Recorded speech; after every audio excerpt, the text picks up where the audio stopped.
உங்கள் அனைவரையும் சந்திப்பதில் மிகவும் மகிழ்ச்சி அடைகின்றேன். அனைவருக்கும் வணக்கம். கணிதம் தரம் 4. இன்று நாங்கள் பின்னங்கள் தொடர்பாக கற்றுக்கொள்ளப் போகின்றோம். ஒழுங்கான வடிவத்தின் மூலம் அரைவாசியை இனங்காணுதல் தொடர்பாகவும், ஒழுங்கான வடிவத்தின் மூலம் கால்வாசியை இனங்காணுதல் தொடர்பாகவும், பொருட்தொகுதியிலிருந்து அரைவாசி கால்வாசியில் எத்தனை பொருள்கள் உள்ளன என கூறுதல் தொடர்பாகவும் இன்று கற்றுக்கொள்ளப் போகின்றோம். குறிப்பிட்ட ஒரு பொருட்தொகுதியிலிருந்து அரைவாசி கால்வாசி தொடர்பாக இன்று நாங்கள் பார்க்க இருக்கின்றோம். பாடத்துடன் தொடர்புடைய சொற்களஞ்சியம். ஒவ்வொரு பாடத்திலும் நாங்கள் சொற்களஞ்சியங்களை பயன்படுத்தி வருகின்றோம். அதேபோல் பின்னங்கள் தொடர்பான இந்த பாடத்திலே நாங்கள் பயன்படுத்துகின்ற சொற்களஞ்சியங்கள் பாதி, அதாவது அரை, 2 1, சமனான பகுதிகள், 2 1 பங்கு, கால்வாசி, 4 1, 4 1 பங்கு. மீண்டும் அவதானியுங்கள். பாதி, 2 1, சமனான பகுதிகள், 2 1 பங்கு, கால்வாசி, 4 1, 4 1 பங்கு. இவ்வாறான சொற்பிரயோகங்களை பயன்படுத்தி இந்த கணித பாடத்திலே பின்னங்கள் தொடர்பான வினாக்களை செய்து கொள்ளப் போகின்றோம். பின்னங்கள் தொடர்பான செயற்பாட்டிற்கு பயன்படுத்தப்படும் உபகரணங்கள். ஒவ்வொரு செயற்பாட்டிற்கும் உபகரணங்களை பயன்படுத்தி கற்று வருகின்றோம். இன்று நாங்கள் பின்னங்கள் தொடர்பான செயற்பாடுகளை செய்வதற்காக A4 தாள்கள் எடுத்திருக்கின்றோம். அதேபோல் எண்ணிகள் மற்றும் சில பொருட்களை உங்களுக்கு காண்பித்திருக்கின்றேன். இப்பொழுது முறையான வடிவங்களை கொண்டு பாதியை அறிந்து கொள்வோம். அதாவது 2 1 அரைவாசி. முறையான வடிவங்களை கொண்டு அரைவாசி, இதனை நாங்கள் அறிந்து கொள்ளப் போகின்றோம். ஒரு முழு உருவத்தை இரு சம பகுதிகளாக பிரிக்கும் பொழுது அதில் ஒரு பகுதி அரை எனப்படும். ஒரு முழு உருவத்தை 2 சம பகுதிகளாக பிரிக்கும் பொழுது அதில் ஒரு பகுதி அரை, அதாவது 2 1 எனப்படும். பாருங்கள், முதலாவதாக நான் செவ்வக வடிவத்தாள் ஒன்றினை எடுத்துக்கொண்டேன். அதனை இரு சம பகுதிகளாக பிரிக்கப் போகின்றேன். 2 சம பகுதிகளாக பிரிக்கப் போகின்றேன். அதில் ஒரு பகுதி அரை, ஒரு பகுதி அரைவாசி. 2ஆக பிரித்துக் கொள்கின்றேன். 2 1 அரைவாசி என்று கூறுவோம். பாருங்கள், செவ்வக வடிவத்தால் இவ்வாறு பிரித்திருக்கின்றேன். 2 1. மற்ற பக்கத்தில் நான் பிரித்து காட்டியிருக்கின்றேன். 2 1 அரைவாசி. இப்பொழுது செவ்வக வடிவத்தாளினை அவதானித்தீர்கள். அடுத்ததாக சதுர வடிவத்தாளொன்றின் அரைவாசியை அவதானிப்போம். சதுர வடிவத்தாளொன்றினை 2ஆக பிரிக்கின்றேன். பாருங்கள், ஒரு தாளினை எடுத்து புள்ளிக்கோட்டின் வழியே மடிக்கும் போது அரைவாசி 2 1 பாதி எங்களுக்கு கிடைக்கின்றது. 2 1. பாருங்கள், 2 1. 2 பக்கங்களிலும் பிரித்து காண்பித்திருக்கின்றேன். 2 1 2 1. அடுத்ததாக முக்கோணி வடிவத்தாள். முக்கோணி வடிவத்தாளினை நான் 2ஆக மடித்து கொள்ளப் போகின்றேன். புள்ளிக்கோட்டின் வழியே மடித்து கொள்ளுங்கள். பாதி 2 1. அவதானியுங்கள். 2 1.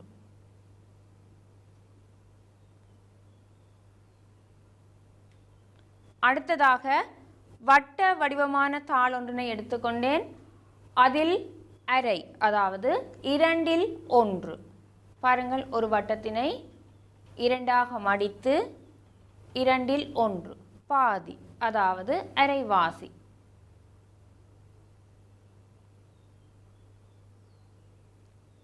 இரண்டாக மடித்த போது 2/1 பாதி என்றும் சொல்லலாம், அரைவாசி என்றும் சொல்லலாம். அரை பங்கு நிறந்தீட்டப்பட்டுள்ள உருக்களை அவதானியுங்கள். இங்கே தரப்பட்டுள்ள உருக்கள் அரைவாசிக்கு, அதாவது பாதி 2/1ற்கு நிறம் தீட்டப்பட்டுள்ளது. அதனை அவதானியுங்கள். ஒரு வட்டம், அதிலே பாதி 2/1. இந்த முக்கோணி, அதில் 2/1 பாதி. அந்த உருவத்தில் 2/1. இறுதியாக உள்ள உருவத்திலும் 2/1. இங்கே அரை பங்கு நிறந்தீட்டப்பட்டுள்ளதை காண்பித்திருக்கின்றேன். அடுத்ததாக தரப்பட்டுள்ள உருவங்களின் அரை பங்குக்கு நிறம் தீட்டுவோம். தரப்பட்டுள்ள உருவங்களினுடைய அரை பங்கு. முதலாவது பாருங்கள், அரை பங்கு 2/1. அடுத்து இரண்டாவது உருவம் அரை பங்கு 2/1. மூன்றாவது 2/1 அரை பகுதி. அடுத்ததாக 4 எண்ணிகளின் அரைவாசி எண்ணிகள் எத்தனை? 4 எண்ணிகளில் அரைவாசி, அரைவாசி என்றால் 2/1. 4 எண்ணிகள் தரப்பட்டிருக்கின்றன. இவற்றிலே அரைவாசி பாருங்கள், 2/1. 4னை 2ஆக வைத்திருக்கின்றேன். அதில் ஒரு பகுதி 4 எண்ணிகளில் அரைவாசி எண்ணிகள் எத்தனை? 2 எண்ணிகள். 2 2ஆக 4 எண்ணிகளை வைத்திருக்கின்றேன். ஆகவே 2/1. 2/1. இதனை இப்பொழுது செயற்பாடு மூலமாக அவதானிப்போம்.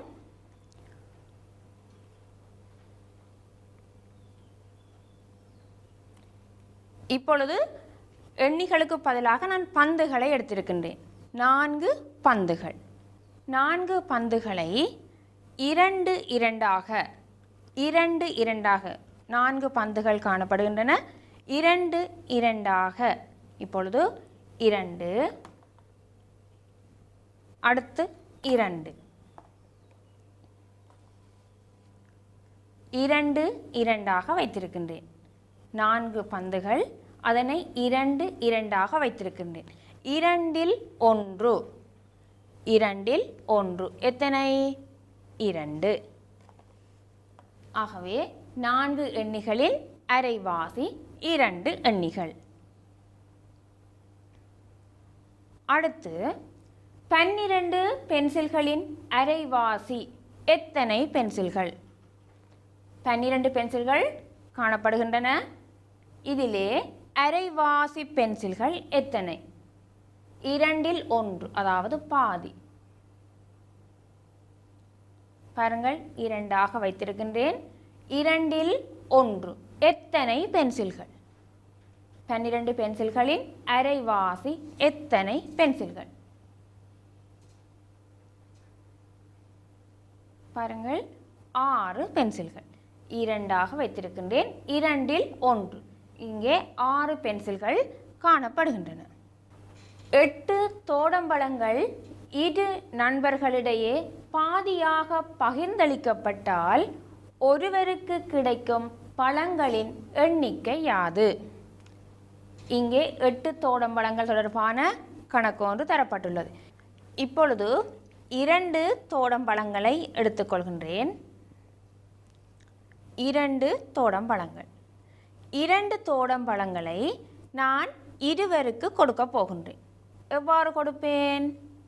2 தோடம்பழங்கள் இருவருக்கு, ஒரு தோடம்பழம் ஒருவருக்கு, மற்றைய தோடம்பழம் மற்றவருக்கு.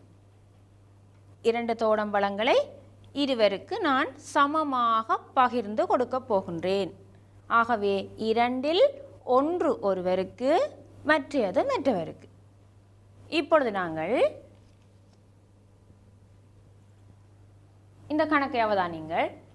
8 தோடம்பழங்கள் இரு நண்பர்களிடையே பாதியாக பகிர்ந்தளிக்கப்பட்டால் ஒருவருக்கு கிடைக்கும் பழங்களின் எண்ணிக்கை யாது? 8 தோடம்பழங்கள் இங்கே காணப்படுகின்றன. இவற்றை இந்த 2 நண்பர்களுக்கும் பகிர்ந்து கொடுத்தால் ஒருவருக்கு கிடைக்கும் பழங்களின் எண்ணிக்கை பார்த்துக்கொள்வோம். இருவருக்கும் பகிர்ந்து கொடுக்கின்றேன்.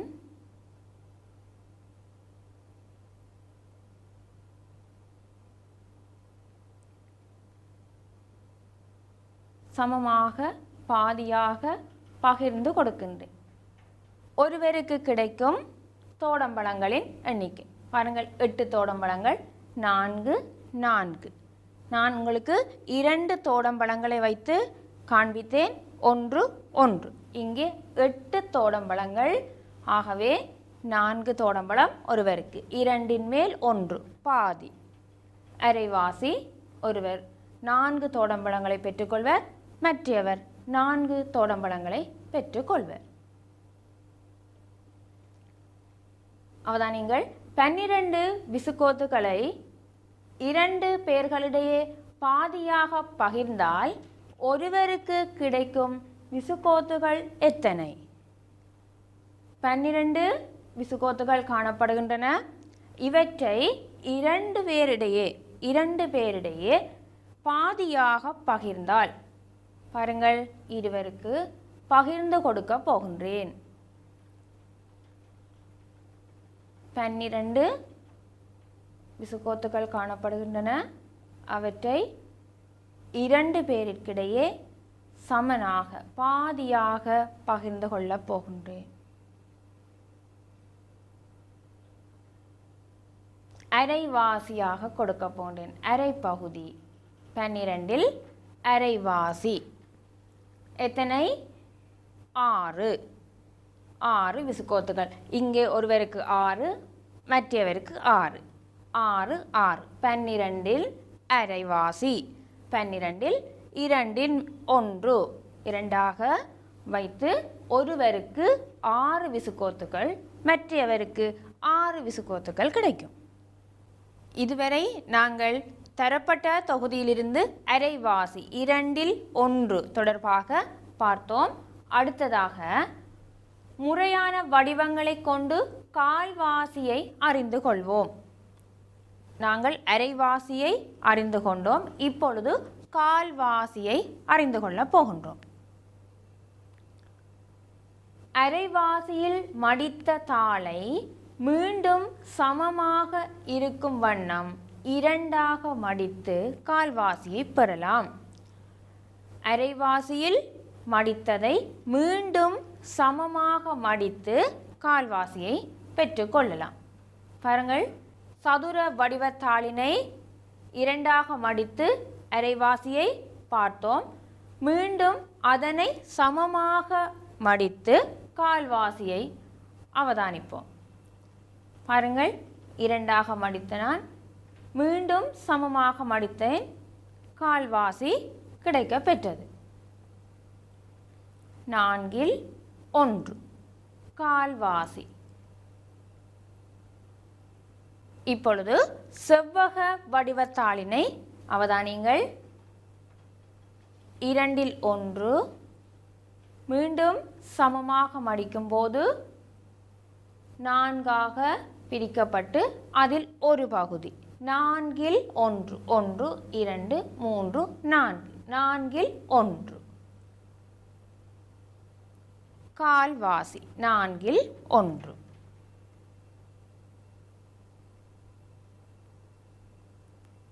இப்பொழுது வட்ட வடிவத்தாள். வட்ட வடிவத்தாளினை நான் முதலில் 2ஆக மடித்தேன், அரைவாசி. மீண்டும் அதனை இரண்டாக மடிக்கின்றேன். கால்வாசி. அரைவாசியை மீண்டும் சமமாக மடிக்கும் போது கால்வாசி கிடைக்கின்றது. இப்பொழுது பாருங்கள், கால்வாசி. ஒரு வட்டத்தினை இரண்டாக மடித்து அரைவாசி, இரண்டாக மடிக்கப்பட்ட அரைவாசியை மீண்டும் சமமாக மடிக்கும் போது கால்வாசி கிடைத்தது. இப்பொழுது பாருங்கள், கால்வாசி வடிவங்களுக்கு நிறம் தீட்டுவோம்.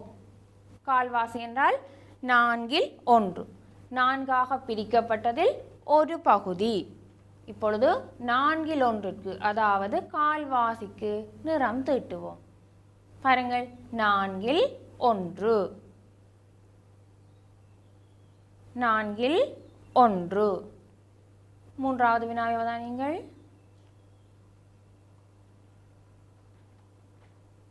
நான்காவது வடிவம். இங்கே நான் கால்வாசிக்கு நிறம் தீட்டியிருக்கின்றேன். 4 1. இப்பொழுது வினாக்களை அவதானியுங்கள்.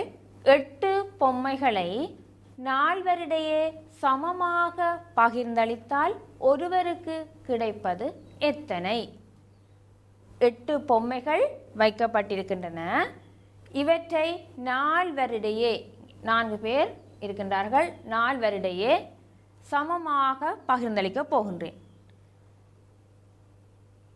பாருங்கள்,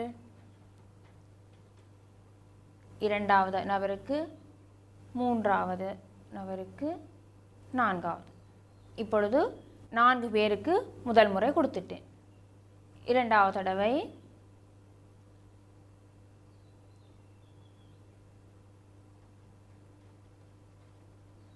8 பொம்மைகளை 4 பேருக்கிடையே சமனாக பகிர்ந்தளித்த போது ஒருவருக்கு 2 பொம்மைகள் கிடைத்தன. இப்பொழுது உங்களுக்கு உதாரணம் ஒன்று காட்டுகின்றேன். 2 வகையான நிறப்பந்துகள் இங்கே வைக்கப்பட்டிருக்கின்றன. இங்கே 8 பந்துகள் இருக்கின்றன, இங்கே 8 பந்துகள் இருக்கின்றன. இவற்றை நான் ஒருவருக்கு 2 2ஆக கொடுக்க போகின்றேன். ஆகவே பாருங்கள், 8 பந்துகளை 4 பங்கிட போகின்றேன். 2 2 2 2. 4 பேருக்கு நான் பங்கிடுகின்றேன் 8 பந்துகளை.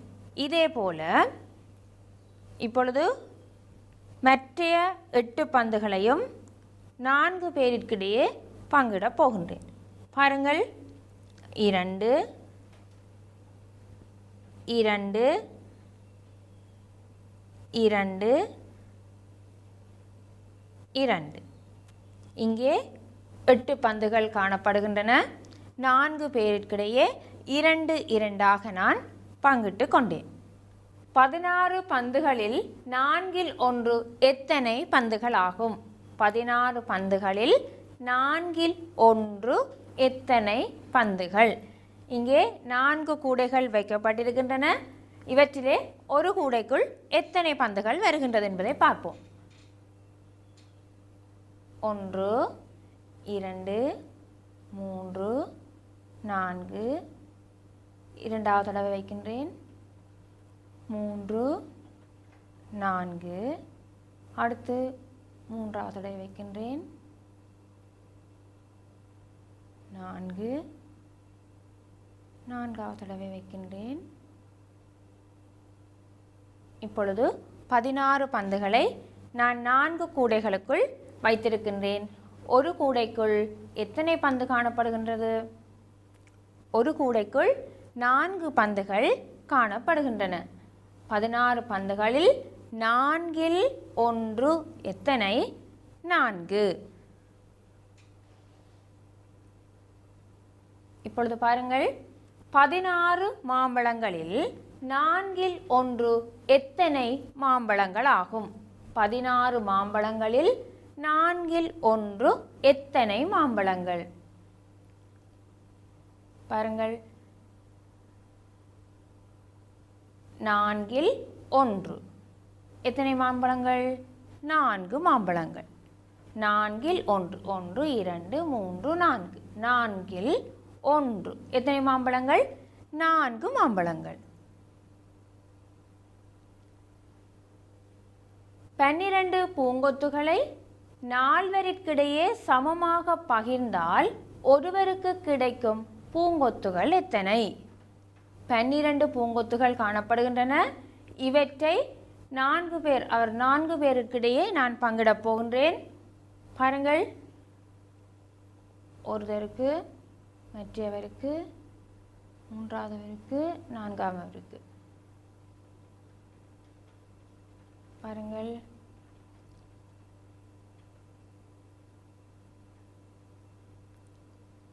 அடுத்து மூன்றாவது தடவையாக 4 பேருக்கும் பங்கிடுகின்றேன். ஆகவே ஒருவருக்கு கிடைக்கும் பூங்கொத்துகள் 3. 12 பூங்கொத்துகளை 4 பேருக்கிடையே பங்கிடும்போது 3 பூங்கொத்துகள் கிடைக்கின்றன. 20 தேங்காய்களில் 4 ஒரு பகுதி எத்தனை தேங்காய்கள்? 4 ஒரு பகுதி.